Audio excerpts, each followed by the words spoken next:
Hello, viewers, and welcome to the latest episode of The Huddle. Tim Poole here, editor of Gambling Insider, and I'm with Thomas Carvalhaes, country manager, Stake Brazil. Thomas, thanks for joining us. Thank you very much for having me, Tim. Appreciate it. Yeah, looking forward to speaking with you about a number of topics, a lot to talk about with Brazil. But to start off with, can you walk us through a little bit about your career? Because you've worked in a number of Latin American countries. You've even worked in South Africa as well. Give us a flavor of your experience so far. Sure. No, thank you very much for that. Yeah. I actually started in the industry when I was in South Africa. Funny story, I went from being a volunteer in the country, from being in philanthropy into the world of iGaming. I started with the Jackpot City Group, a gaming club, and they have a big office in Cape Town. And that's really where I started in the CS. I was a customer service representative for Portugal, Brazil, and some of the Spanish-speaking countries as well. This was how I started into the industry. I don't know if you want me to kind of give you an overview, a quick one, as for how I got into stake, or if you want to ask me any specific questions on that one. You know what? I do have some planned on that later on. So, thanks for the intro there. We will go into how you moved to stake, yes. But I wanted to, before that, so obviously Latin America, huge experience there, but very interesting that you've got the kind of South Africa experience too. But almost to put you on the spot straight away, looking at Latin America and your experience there, if you could kind of give us three main, I guess, takeaway points from all your experience together, what would it be? Well, I think three main takeaway points in Latin America. Definitely one of them is understanding your target audience. I actually have seen a lot of operators, mainly offshore operators, and this has been throughout my the years of learnings and experience in the industry, Tim. A lot of operators jumping into Latin America, thinking it's one big market. And that's one fundamental mistake a lot of operators have done. Eventually, the learning curve has applied itself a bit more efficiently. And now operators coming from overseas actually do understand that although we're LATAM, within LATAM, there's so many different markets, even inside Brazil. If we look at Brazil, for instance, it's a country with continental proportions, Tim, and there's so many nuances and intricacies in the country itself that we as operators need to be aware as well. I don't want to be using trendy and interesting terms here like localization, tropicalization, because I think they become redundant to an extent. But the really important thing is that you understand that you're dealing, upon looking at Latin America, LATAM, you're looking at least 30, 35 different markets. And that's very, very important to understand.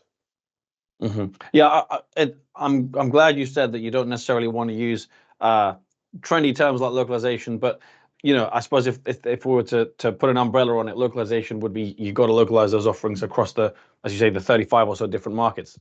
Yeah, and not only this, that's a very good way to put it, but we're also dealing with a very strong mobile penetration rates here in Latin America. Although we might struggle with some other important indicators in terms of poverty, in terms of social developments in most of those markets and countries, we still have one of the highest mobile penetrations in the world. If we look at Brazil, for instance, we're looking at almost 90%. So we're in the digital gaming revolution area, and those key factors only demonstrate how the region is developing on this sector as well. So that's a very important takeaway point as well. The tech development, the localization, and of course the mobile penetration numbers as well. Mm-hmm. We will start discussing stake very, very shortly, as you kind of anticipated earlier. But on the note, even that you say about different markets, I wanted to ask about your experience in your career. So obviously you've done a lot of work in Brazil, but you've also done work in Uruguay and Mexico, for example. And it probably illustrates your point perfectly that you were just making. How were those experiences different in those markets? Yeah. Uruguay, I was based in Uruguay when I was working for the BetMotion group. I did not work specifically with the Uruguayan market. I did, though, while based in Uruguay, work with the Mexican market and the Brazilian market as well. They're completely different markets, Tim. I think one, and again, if I can refer back to what I was discussing, what I was saying about the differences in Latin American markets, although a lot of people can refer to them as one big Latin market, which is non-existent. Mexico was a very interesting challenge and a big learning curve to me. It was a new market, and the business wanted to start the operations there, and I was then entrusted and tasked with the mission to go there and establish the operation. And Brazil is a completely different market, and Mexico, to an extent, had gone long before Brazil in terms of regulations. Brazil, we kind of follow track a little bit later. But what I'm trying to say with this is that Mexico, because of land-based casinos present in the market, in the country as well, it did provide for a much more mature market in terms of games choice, in terms of popularity on specific gambling types. While in Brazil, we're still dealing at the moment, and this is very important. Operators need to have the social responsibility as well, not only around providing responsible gaming platforms, but also ensuring that players do know what they're actually doing. And this is one of the major differences I would refer to. And it's interesting, sort of the major differences that you mentioned, because Brazil is, widely regarded as the biggest market, and Mexico number two. So if there's such a big difference between number one and number two, that shows you kind of how much work there potentially is if you're looking kind of 3, 4, 5 and beyond. Yeah, I mean, simply put, and I really want to. I don't want to take too long on this because I know we have a lot to talk about Stake Brazil and everything. But simply put, there's no shortcuts. Again, Tim. I mean, again, Latin America, it's a huge continent. Brazil is a huge market. But for us here in Brazil, for instance, and the same as Stake has done in Colombia and Peru as well, hiring a local dedicated team, pursuing the local license. The same we have done in Brazil as well, as in providing the full attention that the market deserve, acquiring the license, ensuring compliance, and ensuring that we're actually reaching to the customers in the right way. There's a perfect segue to Stake Brazil, as we teased enough already. Let's we'll get into kind of your current role. So, what was it? I mean, I'm sure there were a few factors, a few reasons, but what was it that appealed to you about the role, and what is it that you feel you're bringing to Stake Brazil that perhaps someone else couldn't? Well, I think, I need to be humble, and this is really important when you look at your walk and your experiences and all the school fees that one has paid. Because again, Brazil, it's a huge market, and it's a very fast evolving market. And I think the moment someone thinks, Tim, that they have nothing else to learn on the specific market and jurisdiction, that's the beginning of a story that may not end very well. Because again, we're dealing with two sectors that evolve very fast: technology and the iGaming sector. Not to mention other, verticals that we also have in the product. For instance, esports, which is major in Brazil as well.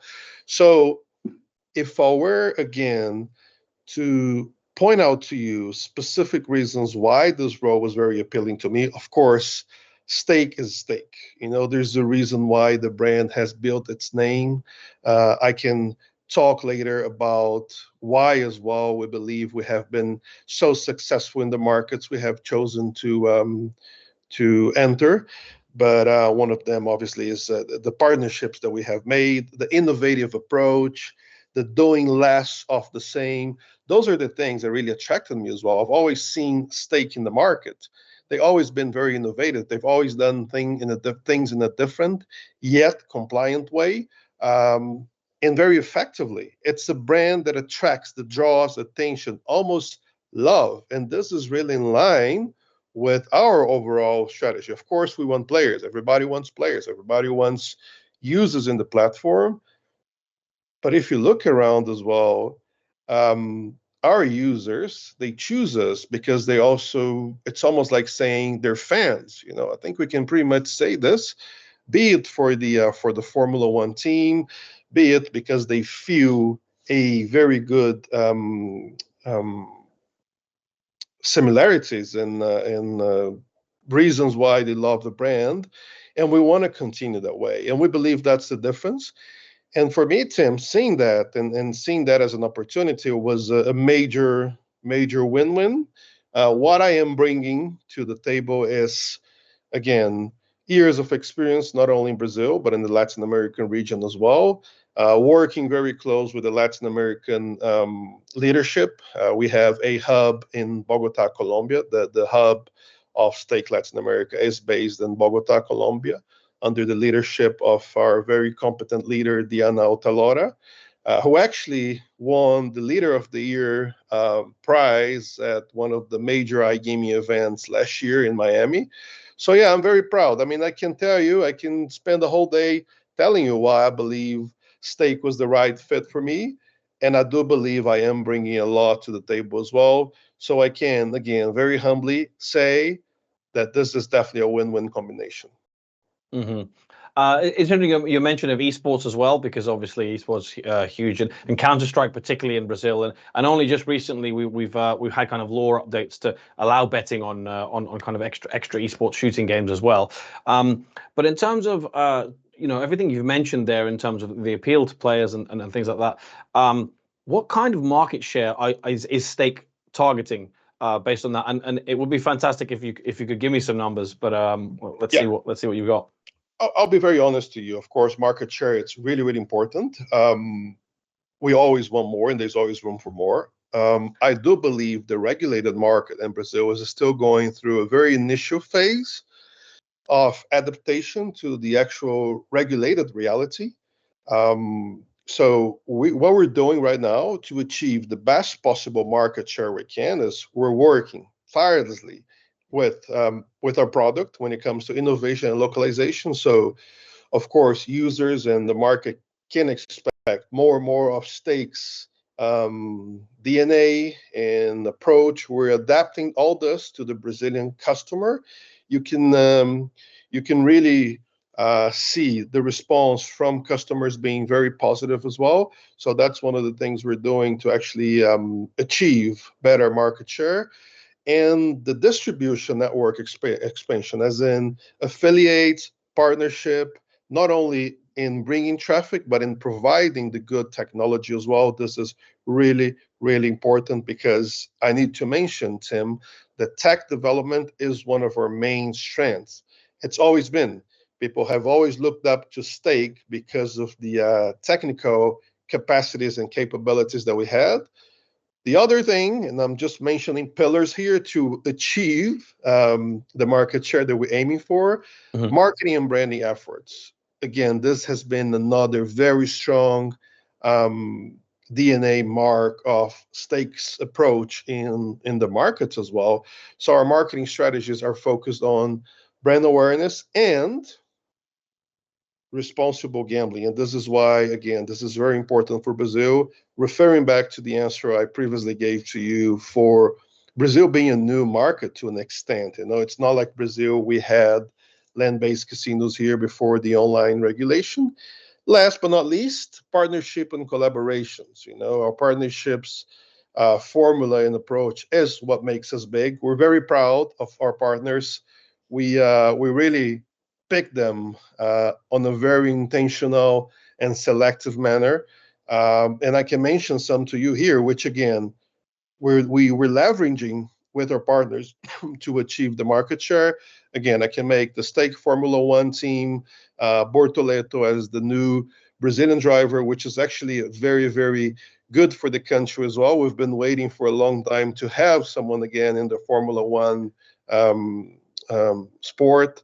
And then I can mention to you the UFC fighters like Pereira, our famous fighter there. And in football in Brazil, we have one partner, which is Juventude. They're currently playing in the Serie A in Brazil, Division One. And Tim, I can tell you this is the start. Um, if you allow me, I don't think we're at the stage of mentioning numbers yet when it comes to market share that we're aiming for. We have very ambitious goals for the year. But again, considering the status of the market and the amount of time that we've been under the current regulation, I truly believe these are still early days for that. Sure. I will follow up though and say so. So you're aiming high, obviously.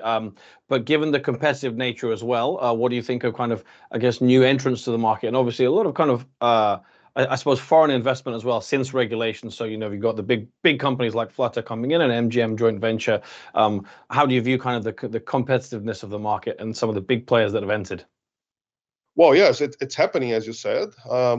All the big operators and competitors for us, they're coming in as well. I think it's good. I think when those operators and companies look at Brazil and they're willing to pursue a license and comply with the local regulations, I think this is what makes the market strong as well and provides for a stable environment for growth. I do believe as well, Tim, that Brazil is a huge market with huge potential. I think we're far from any type of saturation at all. I don't think that's a concern at this stage. So for me, seeing big groups, gaming groups, looking and aiming at Brazil, it's a very positive sign, and that's actually the reason why we're here as well with the local license. Mm-hmm. I want to switch the topic slightly to crypto, because obviously a conversation on stake often will involve crypto, of course. Yeah, Can you tell us about the kind of the state of crypto use in Brazil, and what's the kind of ratio in terms of people that are crypto use, but also crypto use for betting specifically? yeah, what we're doing about crypto, and you're right in saying that it's almost inevitable to talk about crypto when you talk about stake, because stake is well known globally for its early adoption of crypto around the world. And again, that's what helped us shape our reputation in the digital entertainment space. We need to have in mind as well that crypto is and it has been for a long time an evolution trend, and that's interesting. However, clear distinction as well in Brazil, because of the regulations as well, and because of our commitment with the regulator, stake Brazil operates entirely with fiat. Again, this is of course compliant with the regulations. From where I sit, I think there's definitely interest in crypto in Brazil, but I wouldn't really um, venture myself into trying to come across to you as a crypto expert, because that's really not my domain. And again, what I can, Tim, speak is that our operation at Stake Brazil is 100% fiat based, and that's our sole focus here. And as for the crypto penetration, if I can speak of what I see here, um, I would say maybe like 15-20% of the actual entire population use it. And the last time I actually checked on the actual numbers of, I mean, considering the entire population of Brazil, because although mobile penetration itself is it's big here, the adoption of cryptocurrencies and other fronts of innovations in that aspect, they haven't really been widely spread. Excuse me. There's a very specific um, layer of the population in Brazil which are really using crypto in a more intentional manner, not only venturing out and checking out what crypto is, but really using crypto as means of transactioning. I think it's good. I think it's a trend, but it's probably going to take a while to be widely accepted in Brazil. I know the Central Bank of Brazil, along with the the government and the right regulators as well are looking at a regulated way of approaching crypto in Brazil. There are projects like Drax, which you probably have heard about as well. But again, it's all in the field of studies, along with the government and the Central Bank of Brazil. But for us as operators, as iGaming operators, sportsbook and casino operators in Brazil, this is not really a focus area right now. Mm-hmm. You've made a few observations already in terms of regulation on the betting side, and as you say, they're kind of the crypto side's slightly separate. If I were to ask you looking at the rest of 2025, how do you kind of see maybe regulation developing and the market developing? Because as you've said, it's a very early stage, and the patterns we're seeing at the moment are not necessarily the fixed patterns we might see in 5 years or something like that. Well, what I see happening right now, and it's a very good and healthy exchange between regulators, operators, associations as well, is a natural evolution of the regulatory framework as well and the actual regulation. I think it's very unfair, to be honest to you, Tim, to expect that any regulator in any jurisdiction will get everything right from the top. Although I think the regulation that we have in Brazil has the potential to be one of the best regulation in the world. I really take my hats off for the work that the SPA has done in record time. They really pulled it out. Let us not forget that Brazil has been called the country of the future, or the market with the most potential for almost 20 years within the online space. So again, I really need to, and this is out of fairness, really, take my hat off for the work they pulled out. And a lot of this guidelines have been inspired, and the good practices and the approach has been inspired in major regulated markets, like I can mention the UK, I can mention some examples in Latin America, like Colombia. Now we have Peru as well. So the regulator is doing their job, and they're evolving with this. There's channels of communication for licensed operators and the regulator to continue striving for responsible gaming, for fine-tuning the current regulation that we have in Brazil. And I think this is what's going to dictate the future on what you have asked me, what's on or what's coming up for 2025. I think we're on the right track. And I think this open conversation between government and the private sector is key, so that we can continue ensuring that we're applying the right approach here in terms of, again, responsible gambling, AML rules, customer preferences, and all this. Mm-hmm. On that note, the last couple of topics that I want to talk to you about, but these could actually this could take a bit of time for us, and not that anything we've been discussing so far is boring by any means, but I think the really interesting kind of topics are in potentially influencers, but also as you've kind of mentioned a few times already, the kind of culture in Brazil at the moment, because as you've said, the potential is huge. The potential has been huge for so long.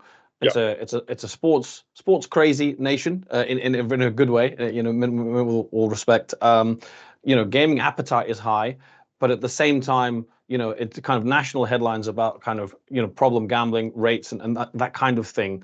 In terms of responsible gambling, which was kind of top of the list that you just mentioned there,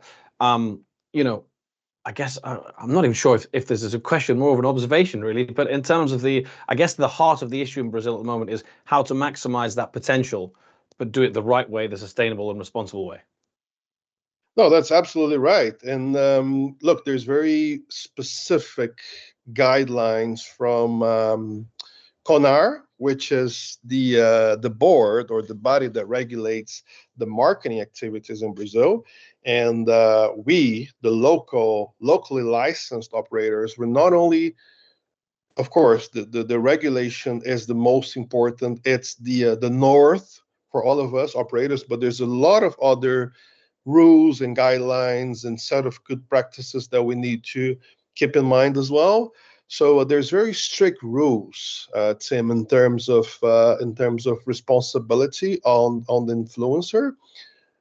I believe it is very important that we operators we take on board the responsibility of what the influencer or our marketing partners put out there, because again, they're being a channel, they're being like a vehicle for displaying our brand out there. So even if we, because some operators or some people might have the argument that this is not our responsibility, I disagree, because again, the moment you sign someone to being a brand ambassador for you, I mean, they're out there wearing your T-shirt. They're displaying your brand to the world, and whatever they do, say, or whatever they look, they're doing this on behalf of a brand as well.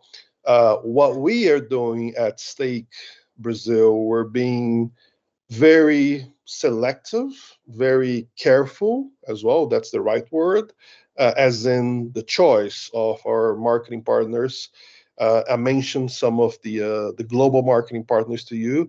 Now, zooming in into the partnerships that we have in Brazil, as in potentially influencers, streamers, and all this, we are taking this as a very serious matter, and we're ensuring that the rules are being followed on what is prohibited. For instance, the offering of welcome bonuses or any promotions that may require a deposit or provide the previous advantage to the user. That's also forbidden by the regulatory piece.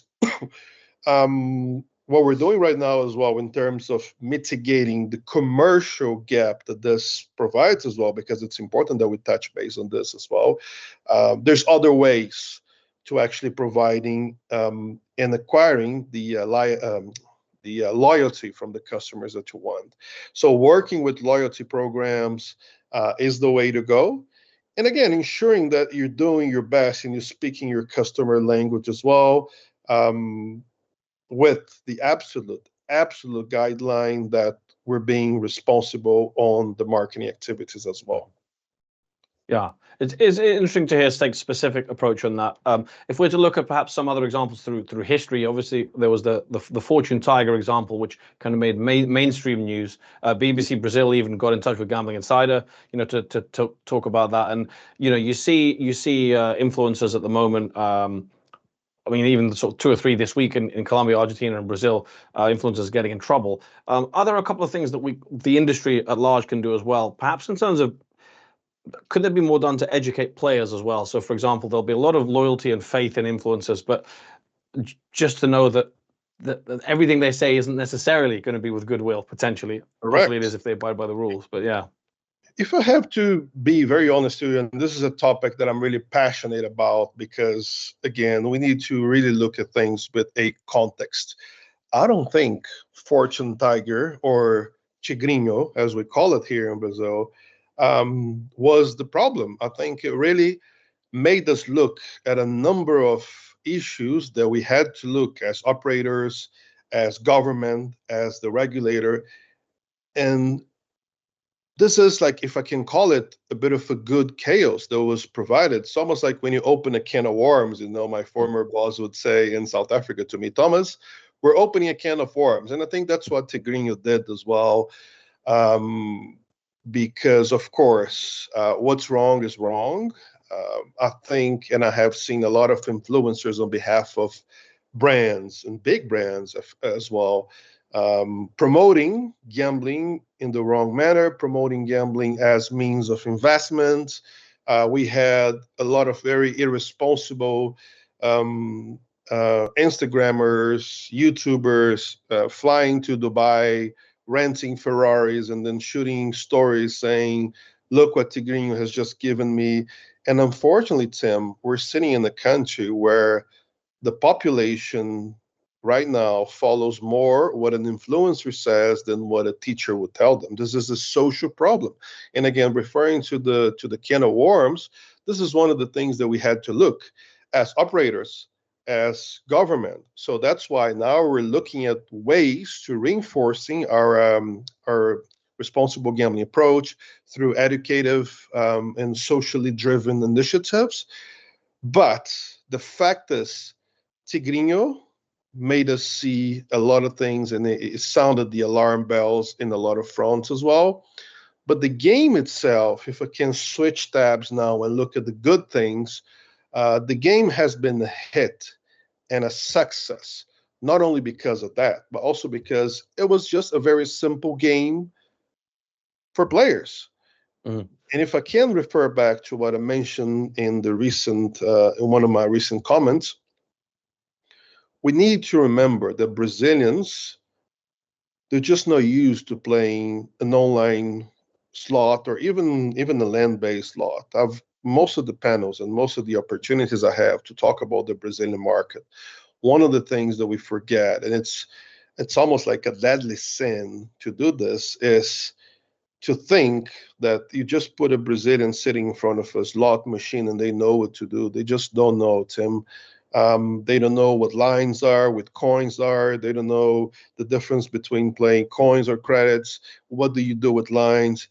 And it's not their fault. It's really because, again, we haven't had land-based casinos here. It might sound silly almost to anybody else to hear this, but this is the demographics that we're dealing with here.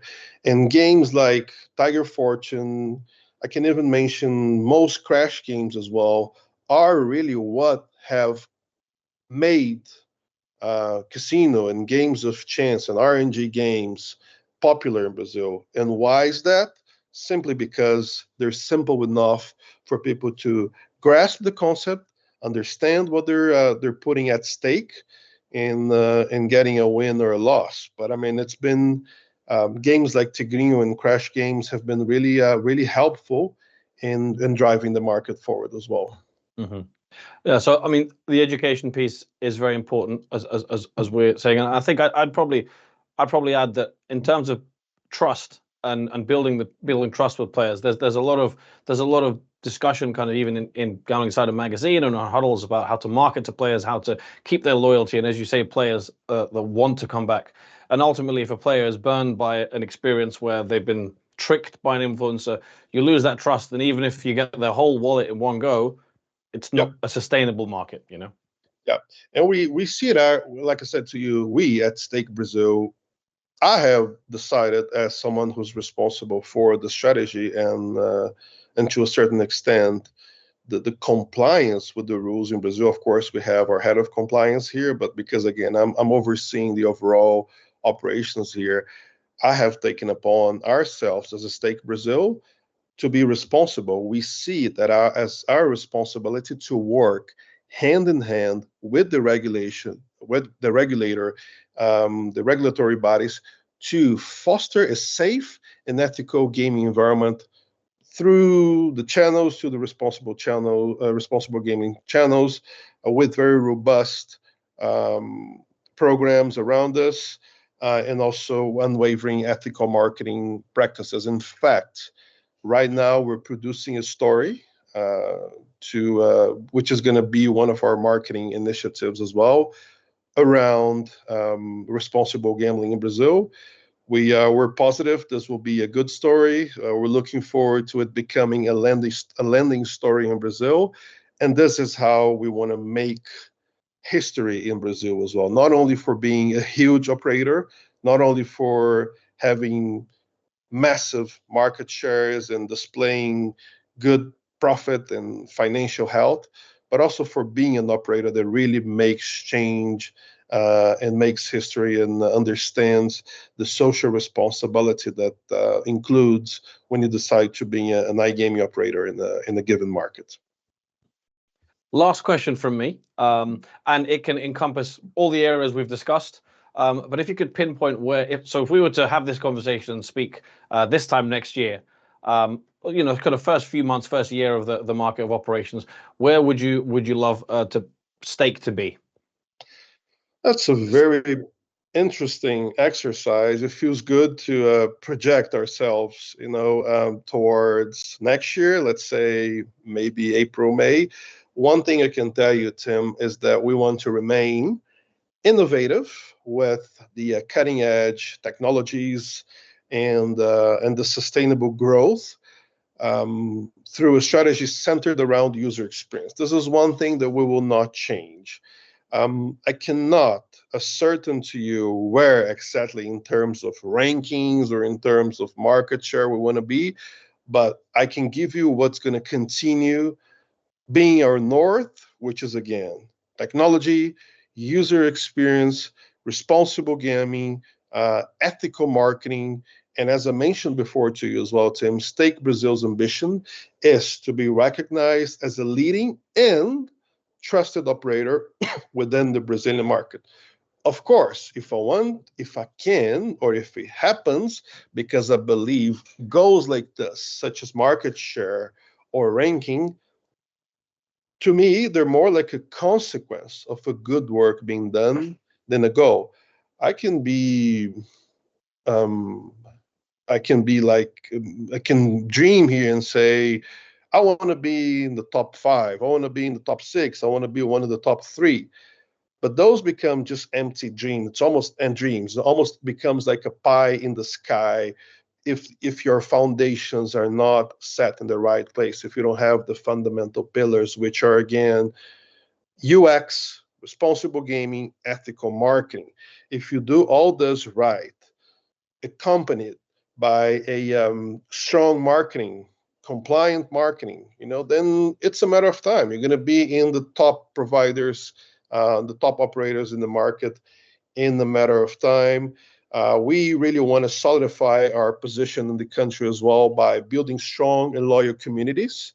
Going back again, I keep on referring back to things that I've said, but this is good because we don't want only users and players. Because I don't know if you know about this, Tim, but the usual or the average gambler or the sports book punter, they play at three or four different operators at the same time, and that's okay. That's a social. That's a behavior of them.